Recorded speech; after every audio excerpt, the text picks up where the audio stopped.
In today's video, I'm going to teach you how to find your recordings in Zoom on Windows, especially if they are saved directly on your computer.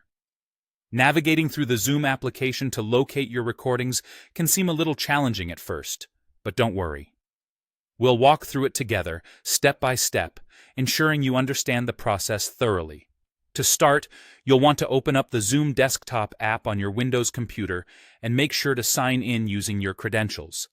Once you've signed in, we will head over to the Settings menu. You can find this by clicking on the gear icon, which is usually located at the top right corner of the Zoom app.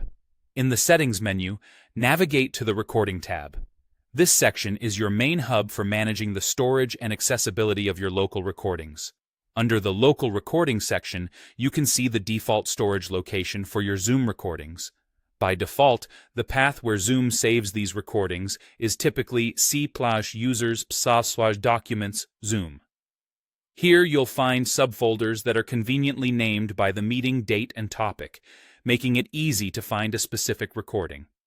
Inside each of these subfolders, you'll likely encounter files with different extensions: .mp4 files, which are your video recordings, .m4a for audio-only recordings, and .txt files if you've opted to save any chat messages during your meeting. If browsing through folders isn't your thing, Zoom's interface offers a more direct route. For a quick and easy way to access your recordings, simply navigate to the Home tab of the Zoom desktop app. Here, you'll find an option labeled something like Open Recordings. Clicking this link will take you straight to the folder where your recordings are stored. Now, if you ever run into a situation where you're expecting to find a recording locally but don't see it, consider a couple of possibilities. First, it's important to verify whether the recording was made locally or if it was accidentally saved to the cloud. Zoom gives you these options, and sometimes it's easy to mix up the two settings. Another thing to keep in mind is the conversion of your files.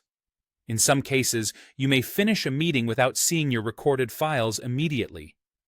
Zoom might be in the process of converting your video, particularly if you notice an option to convert in the recordings list within the app. Allow it some time to complete this process. Remember, if the default storage location isn't working for you, Zoom allows you the flexibility to change the default saving path within the settings.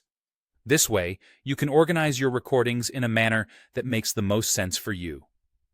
Lastly, a quick note about cloud recordings.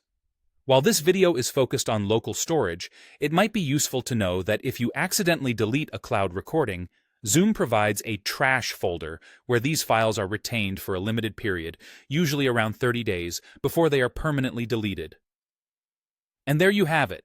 With these steps and tips, you should have everything you need to locate and manage your Zoom recordings effectively on your Windows computer. Thanks for watching, and I hope this guide helps streamline your digital recording experience.